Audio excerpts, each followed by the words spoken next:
Hi, this is Paul Howell for Chief of Staff Asia. Today I'm presenting the HR Stars Awards for Singapore in 2023, celebrating all the best, brightest and most significant HR achievements from across the economy. Winning the award for Best HR Leader in Singapore was Jennie Lim from Nexus International School.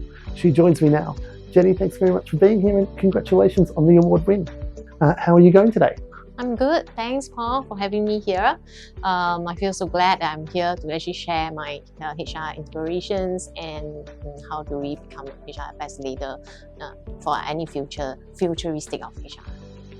Can you tell us about one of those where you've had to start an HR conversation that might have been in some uncomfortable or awkward territory?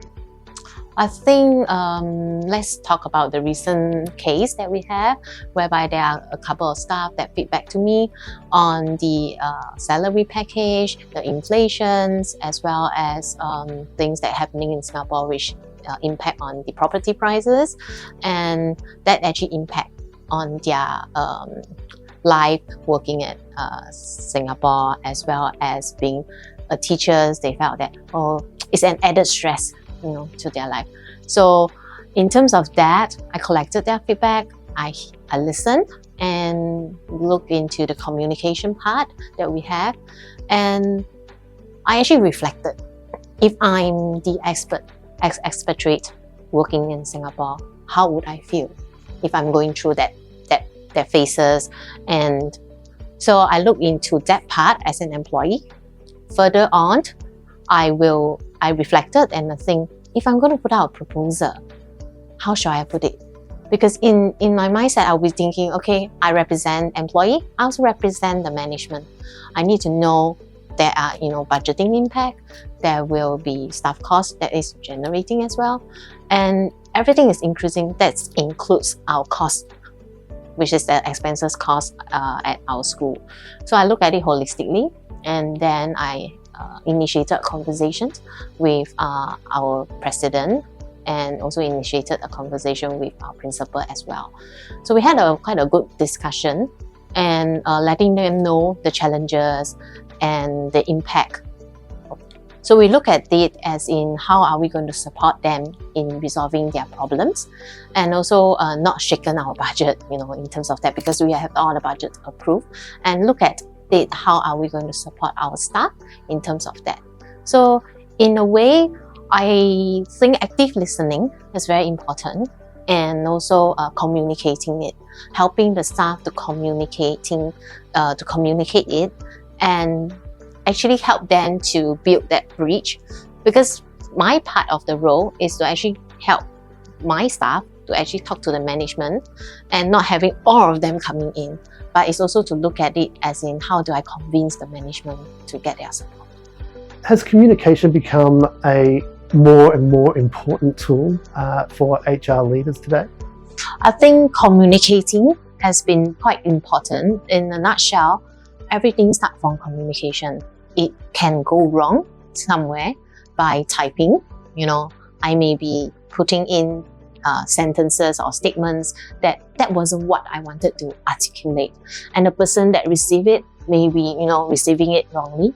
But end of the day, if I were to communicate something that is in the wrong context, I will actually talk to the staff as well, and we will actually have face-to-face conversations. I think that personalized conversation is very important in terms of communication. So another theme that's come throughout the HR Stars Awards this year has been about employee wellbeing and maintaining and building morale across a workforce. Can I get you to speak a little bit about how that has impacted Nexus International School and some of the policies that you've had in that space? Okay, I think one of the approach that actually everyone actually sings praises about is we had the Wellbeing Week, which we roll out for our staff. So it happens once, I think on a week, that a lot of staff came and supported the well-being. We invited therapists in. We get healing horses, healing dogs to come in. So in terms of that Wellbeing Week, is not only for our teachers, our employees.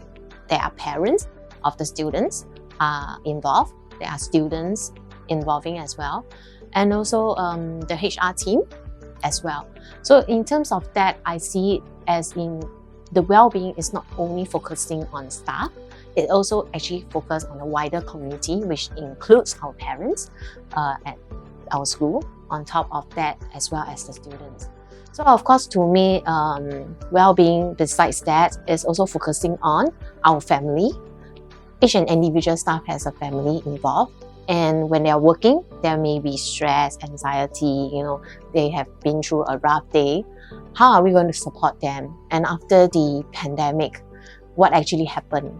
There's a lot of different mindsets, different perspectives, and people start to think of their well-being, their mental wellness, and what they are looking for in their future.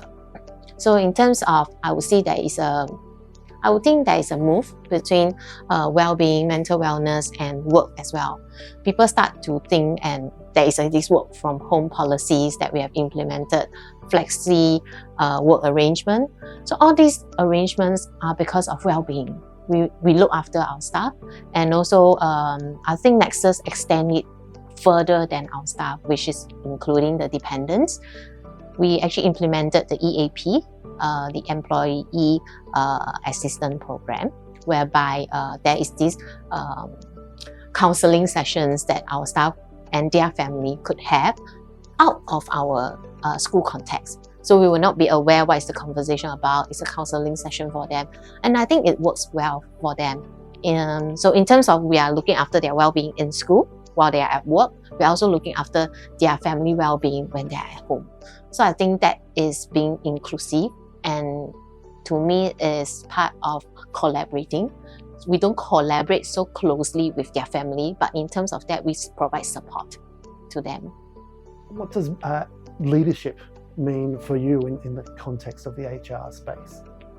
I think a lot of people have the misperception of HR as in we are paperwork driven, doing administrative tasks. To me, HR leaderships involved in a lot of, like I mentioned before, communication, support, respect, trust, and how we build each and individual to become a leader in future. So in terms of having a team, how are you going to coach them, mentor them, and support them, share the knowledge and equip them with the skills? And then they are the one that prove you to be a HR best leader. That's what I think. And who knows, anyone can be a futuristic of HR best leader. It's just what is going to happen in the future. Excellent. And I do have one question that comes without notice, which is, well, what does it mean to you to have won this Best HR Leader award from Chief of Staff Asia? I think what it means to me is quite important, is that there is this recognition. The award is, although it's given by you and your company and the platform that you have set up, but it's also being nominated.